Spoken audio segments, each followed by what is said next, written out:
Hello guys, welcome back to my channel. నేను మీ Mohan survivor. ఈ వీడియోలో 2021లో వచ్చిన గయా అనే హారర్ మూవీ స్టోరీని ఎక్స్ప్లెయిన్ చేస్తాను. గాయ్స్, ఈ మూవీ స్టోరీ చాలా డిఫరెంట్గా యూనిక్గా ఉంటుంది. ఈ వీడియోని ఎక్కడ స్కిప్ చేయకుండా ఎండ్ వరకు చూసేయండి. ఇక ఏమాత్రం ఆలస్యం చేయకుండా మూవీ స్టోరీలోకి వెళ్ళిపోదాం. దక్షిణాఫ్రికా ఫారెస్ట్ ఆఫీస్కి చెందిన గాంబీ అండ్ విన్స్టన్ అనే ఇద్దరు ఫారెస్ట్ ఆఫీసర్స్ నదిలో పడవ నడుపుతూ దట్టమైన అడవిలో ప్రయాణిస్తూ ఉంటారు. ఆ నది చుట్టూ దట్టమైన చెట్లు ఉంటాయి. గాంబీ ఆ ప్రాంతంలో ఉన్న ఆహ్లాదకరమైన వాతావరణాన్ని ఆస్వాదిస్తూ డ్రోన్ ని ఆపరేట్ చేస్తూ ఉన్నప్పుడు స్టెఫెన్ అనే వ్యక్తి దాన్ని పనిచేయకుండా చేస్తాడు. తనతో పాటు వస్తున్న ఆ ఆఫ్రికన్ ఫారెస్ట్ సర్వీస్ ఆఫీసర్ ఆమెని ఆ అడవిలో పెట్టి ఆ డ్రోన్ ని గుర్తించడానికి 1 గంట సమయం అడుగుతాడు. ఆ అడవిలో ఎదురవబోయే పరిస్థితుల గురించి ఆమె వరి అవుతూ డ్రోన్ మరియు స్టెఫెన్ ని కనుక్కోవడానికి వెళ్తుంది. మరోవైపు శరీరం మొత్తం మురికిని అంటించుకున్న ఇద్దరు తండ్రి కొడుకులు ఆ అడవిలో అక్కడక్కడ అమర్చిన ఆ కెమెరా లెన్స్ కి మట్టి పూస్తారు. అలాగే అక్కడక్కడ కొన్ని ఉచ్చుల్ని కూడా ఏర్పాటు చేస్తారు. మరోవైపు విన్స్టన్ గాబీ కోసం ఎదురు చూస్తూ ఉంటాడు. విన్స్టన్ వెళ్లే ముందు రేడియో టెలిఫోన్ తీసుకుని వెళ్లలేదు. అందుకే అతన్ని సమయానికి గాంబీ చేరుకోలేకపోయింది. గాబీకి తనని ఎవరో గమనిస్తున్నట్టు అనిపిస్తూ ఉంటుంది. అలాగే అక్కడ ఉన్న వాతావరణాన్ని చూసి ఆమె కొంచెం భయపడుతుంది. గాబీ విన్స్టన్ ని పిలుస్తూ ఉంటుంది. అయితే అతని నుండి ఎటువంటి రెస్పాన్స్ రాదు. ఇక ఆమె అక్కడి నుంచి వెళ్లిపోతూ ఉన్నప్పుడు ఆమె ఒక ట్రాప్ లో ఇరుక్కుంటుంది. హంటింగ్ కోసం స్టెఫాన్ ఉచ్చులో సెట్ చేసిన ఒక పదునైన కర్ర ఆమె ఎడమ పాదంలో గుచ్చుకోవడం వల్ల గాబీ నొప్పితో కేకలు వేస్తుంది. దూరంగా ఒక చెట్టు దగ్గర నిల్చున్న విన్స్టన్ గాబీ అరుపులను వింటాడు. ఇక వెంటనే తన రేడియో టెలిఫోన్ కోసం పడవ దగ్గరికి వెళ్తాడు. కానీ బ్యాడ్ లక్ ఏంటంటే ఆ రేడియో నీళ్ళలో తడిసిపోయి ఉంటుంది. ఇప్పుడు అతనికి గాబీ అరుపులు విని ఆమెని అనుసరించడం తప్ప వేరే దారి లేదు.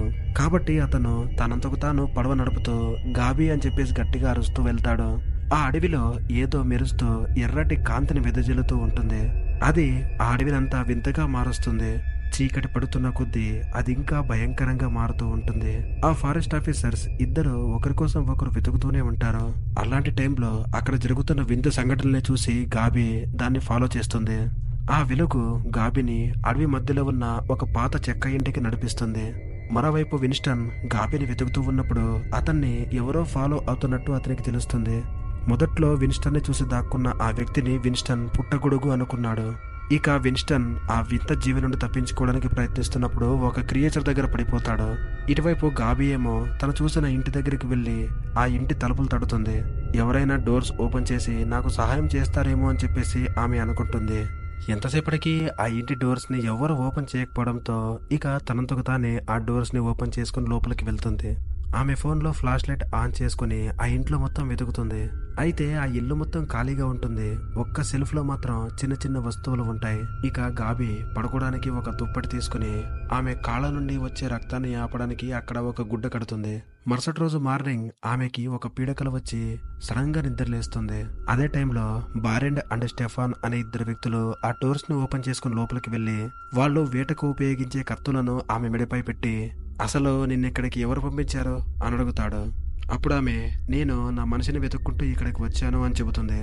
అప్పుడు అతను గాబీ కాలుని చూసి నువ్వు మా వచ్చిని జయించావు అంటాడు. మరోవైపు విన్స్టన్ ఆ అడవిలో దిక్కుతోచిన పరిస్థితుల్లో ఉంటాడు. అతనికి ఇప్పుడు అక్కడ కొన్ని విచిత్రమైన శబ్దాలు వినిపిస్తూ ఉంటాయి. అప్పుడు అతను వెనక్కి తిరిగి తన చేతిలో ఉన్న ఫ్లాష్ లైట్ ద్వారా చూసినప్పుడు అతనికి అక్కడ ఒక వింత ఆకారం తన వైపే వస్తున్నట్టు కనిపిస్తుంది. ఇక అతను వెంటనే భయపడి అక్కడి నుంచి వెళ్ళిపోతాడు. ఇటువైపు బారెండ్ గాబీ కాలికి అయిన గాయాన్ని క్లీన్ చేస్తూ ఉంటాడు. అలా వాళ్ళిద్దరూ ఒకరినొకరు పరిచయం చేసుకుంటారు. కొద్దిసేపటి తర్వాత తండ్రి కొడుకులిద్దరూ పురుగులతో కూడిన భోజనాన్ని తింటూ ఉన్నప్పుడు తాను కూడా వారితో పాటు కలిసి అదే భోజనాన్ని తింటుంది. ఆ సమయంలో బారెండ్ కొడుకు స్టెఫాన్ పెద్దగా మాట్లాడు. మరోవైపు విన్స్టన్ ఆ భయంకరమైన జీవి నుండి తప్పించుకుని ఒక చెట్టు దగ్గర దాక్కుంటాడు. అయినా కూడా అతను ఆ ప్రమాదం నుండి ఇంకా బయటపడలేదు. అతను దాక్కున్న చెట్టు పైన ఫంగస్ ని వ్యాపించే ఒక జీవి కదులుతూ ఉంటుంది. వెంటనే అది అతని శరీరంలోకి చొచ్చుకుపోతుంది. మరుసటి రోజు బారెండ్ అండ్ స్టెఫాన్ ఇద్దరు గాబీ గాయాన్ని క్లీన్ చేస్తూ ఉన్నప్పుడు స్టెఫాన్ ఆమెని ముట్టుకోవడానికి ప్రయత్నిస్తాడు. అలా గాబీని ఆ ఇంట్లో ఒంటరిగా వదిలిపెట్టి తండ్రి ఇంకా కొడుకులు వేట కోసం బయలుదేరతారు. కాసేపటి తర్వాత గాబీ మేలుకుంటుంది. అలాగే తన చేతిపై మొలకెత్తిన ఆ ఫంగస్ ని చూసి ఎంతో భయపడుతుంది. ఎంతో బాధని అనుభవిస్తూ ఆ ఫంగస్ ని తన చర్మం నుండి పీకి బయటపడేస్తుంది. అప్పుడు వెంటనే తన మెలుకుని తన చేతులను చూసినప్పుడు అక్కడ ఏమీ ఉండదు. అంటే ఇదంతా తనకి వచ్చిన ఒక డ్రీమ్ అనమాట. తర్వాత తను తన రేడియో టెలిఫోన్ ద్వారా తన కొలీగ్ అయిన విన్స్టన్ ని కాంటాక్ట్ అవ్వడానికి ట్రై చేస్తుంది. ఆ టైంలో విన్స్టన్ నుండి కొన్ని విచిత్రమైన సౌండ్స్ విన్న గాబీ విన్స్టన్ ఏదో ఒక పెద్ద ప్రమాదంలో ఉన్నాడు అని గ్రహిస్తుంది. విన్స్టన్ గాబీ ఉన్న ఇంటిని గుర్తించడానికి ఆ ఇంట్లో తను మంట పెడుతుంది. ఆ మంట నుండి పొగ వస్తుంది. ఆ పొగను చూసి విన్స్టన్ ఇక్కడికి చేరుకుంటాడు అని చెప్పేసి గాబీ అనుకుంటుంది. అలాగే గాబీ ఆ ఇంటి ఫ్లోర్ కింద ఒక మహిళ యొక్క ఫోటోని కనుక్కుంటుంది. తర్వాత బారెండ్ ఆ ఇంట్లోకి వచ్చి రాగానే ఆ మంటని ఆర్పేస్తూ పగటిపూట ఇక్కడ మంటని పెట్టకూడదు అని చెప్పేసి తనని హెచ్చరిస్తాడు. అప్పుడు తను విన్స్టన్ ఏదో ప్రమాదంలో ఉన్నాడు, అతను నన్ను గుర్తించడానికే ఇలా మంట వేశాను అని చెబుతుంది. అప్పుడు బారెండ్ అతన్ని వెతకడానికి నేను నిన్ను బయటికి తీసుకెళ్తాను అని చెబుతాడు. ఆ రోజు రాత్రి గాబీ బారెండ్ని స్టెఫాన్ అమ్మ గురించి అతన్ని అడుగుతుంది. అందుకు బారెండ్ తను 13 సంవత్సరాల క్రితం బోన్ క్యాన్సర్తో చనిపోయింది అని చెబుతాడు. అసలు మీరిక్కడ ఏం చేస్తున్నారు అని గాబీ అడిగినప్పుడు నేను ఒక మొక్కల ప్యాథాలజిస్ట్ని, లిల్లీ కెమికల్ ఇంజనీర్. ఇక లిల్లీ జబ్బుకు గురైనప్పుడు డాక్టర్స్ అందరూ చేతులు తీశారు. తర్వాత తను మేము హనీమూన్లో గడిపిన ఈ ప్లేస్కి రావాలి అని అనుకుంది. ఇక తను ఇక్కడే గర్భం దాల్చి స్టెఫాన్కి జన్మనిచ్చింది. అప్పుడు స్టెఫాన్ గాబీకి ఒక గిఫ్ట్ ఇచ్చి ఆమెకి దగ్గరవుతాడు. మరోవైపు విన్స్టన్ ఏమో ఫంగస్కి గురయ్యాడు. ఇప్పుడు ఆ ఫంగస్ తన శరీరంపై మెల్లమెల్లగా వ్యాపిస్తూ ఉంటుంది. ఇటువైపు గాబీ ఏమో గాఢ నిద్రలో ఉన్నప్పుడు ఫంగస్ తన నోట్లోకి వెళ్ళిపోతుంది. అప్పుడు బారెండ్ తన నోటిని తన చేతులతో మూస్తాడు.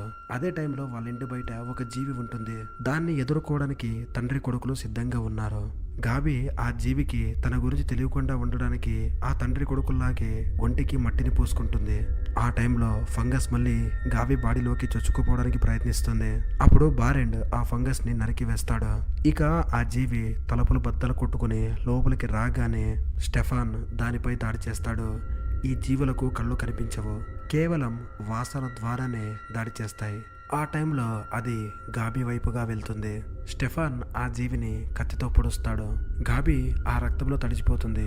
గాయాలతో ఆ జీవి అక్కడి నుంచి పారిపోగానే ఇక స్టెఫాన్ వెంటనే గాబీ ఫంగస్ బారిన పడకుండా ఉండడానికి ఆమె బట్టల్ని తీసేసి ఆమె బాడీపై ఉండే రక్తాన్ని క్లీన్ చేస్తాడు.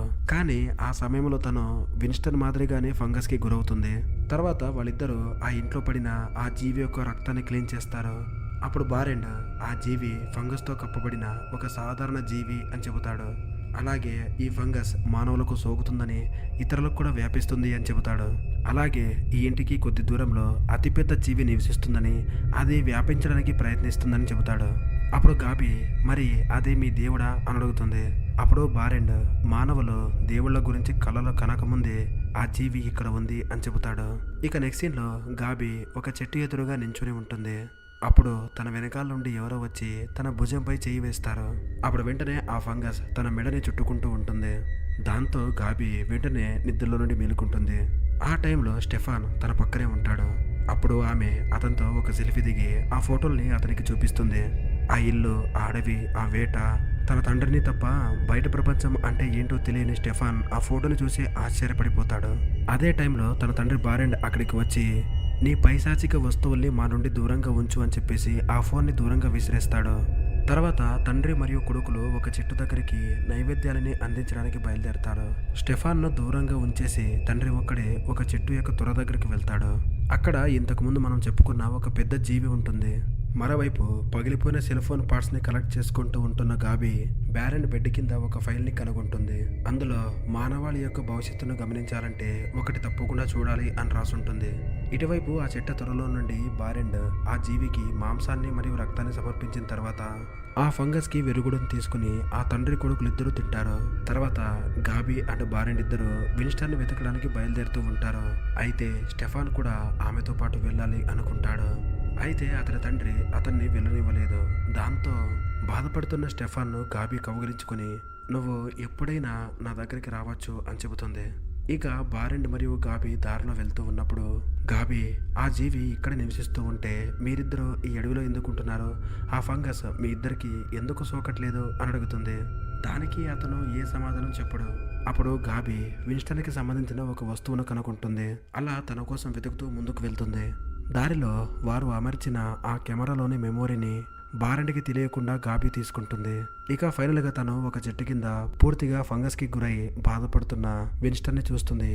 గాబీని చూసిన విన్స్టన్ తను ఇతర జీవిలాగా మారకముందే తను మనిషిగా ఉన్నప్పుడే చంపమని ఆమెని అడుగుతాడు. అలా విన్స్టన్ ఒక బాణాన్ని నోట్లో గుచ్చుకుని చనిపోతాడు. అతని చావను చూసి గాబీ ఏడుస్తుంది. ఆమె ఏడుపును విని అక్కడికి వస్తున్న జీవుల్ని బారెండ్ అడ్డుకోవడానికి వెళ్తాడు. ఇక చివరికి గాబీని తీసుకుని ఇంటికి వెళ్ళిపోతాడు. తర్వాత నిద్రపోతున్న గాబీ తన చెవిలోకి ఫంగస్ ఎంటర్ అవుతుంది అని గమనించి నిద్రలేస్తుంది. అప్పుడు ఆమె తన కాలిపై ఫంగస్ మొలిచి ఉండడాన్ని గమనిస్తుంది. మీ దగ్గర ఈ ఫంగస్ కి మెడిసిన్ ఉంది అని నాకు తెలుసు అని చెప్పేసి బారెండ్తో అంటుంది. అప్పుడు బారెండ్ తన రాస్తున్న ఫైల్ని క్లోజ్ చేసి దీపాలు ఆర్పేసి బయటికి వెళ్ళిపోతాడు. ఇదంతా కూడా నిద్రపోకుండా స్టెఫాన్ వింటూ ఉంటాడు. అప్పుడు గాబీ మీ నాన్న ఎక్కడికి వెళ్తున్నాడు అని చెప్పేసి స్టెఫాన్ని అడుగుతుంది. దానికి అతను ప్రార్థన చేసుకోవడానికి వెళ్తున్నాడు అని చెబుతాడు. అప్పుడు గాబీ స్టెఫాన్ని తన తల్లి గురించి అడుగుతుంది. అప్పుడు స్టెఫాన్ తన తల్లి ఇంకా ఇప్పటికీ ఈ అడవిలో బ్రతుకుందని నీకు మా తల్లిని చూపిస్తాను అని చెబుతాడు. ఇటువైపు బారెండ్ మళ్ళీ ఆ చెట్టు దగ్గరికి వెళ్ళి నైవేద్యంగా మాంసాన్ని అందించి ప్రార్థిస్తాడు. అప్పుడు ఆ చెట్టులో ఉన్న ఆ జీవి తనకి నైవేద్యంగా స్టెఫాన్ని ఆశిస్తుంది. ఇది విన్న అతను భయపడిపోతాడు. మరోవైపు గాబీ స్టెఫాన్కి బయట ప్రపంచం గురించి చెబుతుంది. తర్వాత రోజు మార్నింగ్ బారెండ్ చెట్టులో ఉన్న ఆ జీవి దగ్గర నుండి ప్రసాదంగా పొందిన ఫంగస్ విరుగుడు మందుని స్టెఫాన్కి తినిపిస్తాడు. దానిని అతను నోట్లోనే ఉంచుకుని ఇంటికి వచ్చి దాన్ని గాబీకి తినిపిస్తాడు. దీని ద్వారా ఫంగస్ తగ్గుతూ ఉండడాన్ని గాబీ గమనిస్తుంది. తర్వాత స్టెఫాన్ గాబీకి ఇప్పటికీ చెట్టులా మారి కదులుతూ ఉన్న తన తల్లిని చూపిస్తాడు. తర్వాత గాబీ పగిలిపోయిన తన ఫోన్ని ఆన్ చేస్తుంది. ఇక అడవిలో వాళ్ళు అమర్చిన ఆ కెమెరాల యొక్క SD కార్డ్ ఫోన్లో పెట్టి ఆ కెమెరా క్యాప్చర్ చేసిన ఆ జీవుల ఫోటోల్ని చూస్తుంది. మానవుల యొక్క చర్యల వల్ల ఈ ప్రపంచం అంతమవబోతుంది అని చెప్పేసి బారెండ్ అంటాడు. మరి కొన్ని రోజుల్లో మనుషులు మరణం కోసం వెతుకుతారు, కానీ వాళ్ళు దాన్ని కనుగొనలేరు. వాళ్ళు చనిపోవాలి అని కోరుకుంటారు, కానీ మరణం వాళ్ళ దరికి కూడా రాదు అని చెబుతాడు. గాబీ అండ్ స్టెఫాన్ ఇద్దరు అక్కడ నుండి నగరం వైపు వెళ్ళడానికి ప్రయత్నిస్తారు. కానీ వాళ్ళకి దారిలో బారెండ్ ఎదురుపడతాడు. అతను స్టెఫాన్ని ఈ అడవిలోనే ఉండమని ఒప్పిస్తాడు. గాబీ ఏమో ఒంటరిగా తన నగరానికి వెళ్ళడానికి ప్రయత్నిస్తూ ఉంటుంది. తర్వాత బారెండ్ స్టెఫాన్ని ఆ జీవికి బలి ఇవ్వాలి అని నిర్ణయించుకున్నాడు. తర్వాత దారిలో వెళ్తున్న గాబీ తన మనసుని మార్చుకుని స్టెఫాన్ని ఆ జీవికి బలి ఇవ్వకుండా ఆపడానికి తిరిగి వస్తుంది. ఇటువైపు బారెండ్ స్టెఫాన్ని ఆ జీవికి బలి ఇవ్వాలి అని నిర్ణయించుకున్నాడు. అలా వాళ్ళ మధ్య జరిగిన ఆ గొడవలో స్టెఫాన్ బారెండ్ని వెన్నులో పొడిచేస్తాడు. అప్పుడు బారెండ్ బాడీలో నుండి ఫంగస్ పెరుగుతూ ఉంటుంది. అప్పుడు బారెండ్ తన నోట్లో వచ్చిన ఆ రక్తాన్ని ఆ జీవికి సమర్పిస్తాడు. ఆ తర్వాత గాబీ కూడా కొద్దిగా ఆ ఫంగస్కి ఇన్ఫెక్ట్ అవుతూ పూర్తిగా ఆ ఫంగస్తో ఇన్ఫెక్ట్ అయిపోతుంది. ఆమె నన్ను చంపేయమని చెప్పేసి స్టీఫెన్ని వేడుకుంటుంది.